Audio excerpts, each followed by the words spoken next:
দেখুন তো ওকে চিনতে পারছেন কিনা। না। শাহানা, শাহানা মিথ্যা কথা বললো না, আমি খুব বিপদের মধ্যে আছি। তোমার মতো লোকের বিপদে থাকাই উচিত। এই তুই আবারও মিথ্যা বলছিস। উনি তো বললো তোকে চিনতে পারছে না।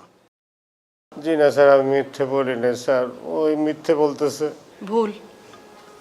মিথ্যা বলা তুমি আমাকে শিখেছো।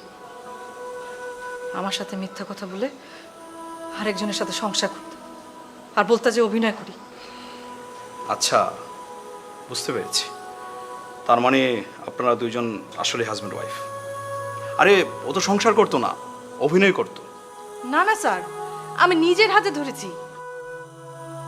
নিজের হাতে তো আমরাও তাকে ধরেছি। মানে কি?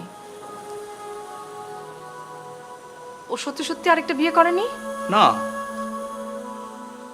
তাইলে ওকে ধরে এনেছেন কেন? নিশ্চয়ই অপরাধ করেছে, সেই জন্য তাকে ধরেছি। কি অপরাধ জানতে পারি?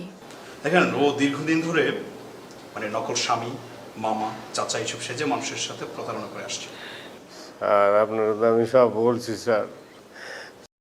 স্যার আমি মানে পেটের দায়ী, মানে এটা আমার পেশা হয়ে গেছিল আর কি। কটা কাঁচা টাকার জন্য এগুলো আমি করছি স্যার। সেই জন্যই তোকে শাস্তি পেতে হবে, যাতে ভবিষ্যতে আর লোভে না পড়তে হয়।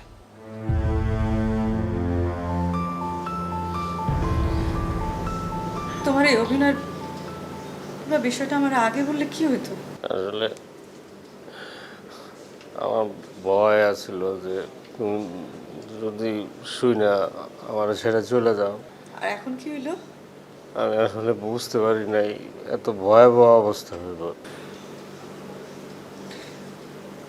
দুলাভাই ভালো উকিলের সাথে কথা বলছে, তোমার জামিনের ব্যবস্থা করো। না না, তোমার ছেড়ে থাকতে আমার খুব কষ্ট হইব। এতদিন সেটা বুঝো নাই? না, এখন মনে হইতেছে।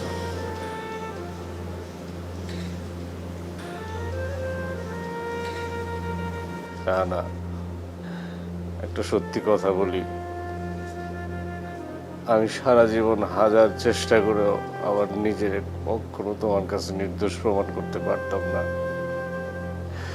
কিন্তু এই ঘটনার পর থেকে তুমি একটা জিনিস জান না, আমি রহিম তোমার একমাত্র স্বামী, আর তুমি আমার একমাত্র স্ত্রী। না, আমি আমি তোমার ছাড়া থাকতে পারবো না শাহানা, আমি আমি থাকতে পারবো না। আমি তোমার অনেক ভালোবাসি। আমি এরপরে আর এই ধরনের কাজ করবো না।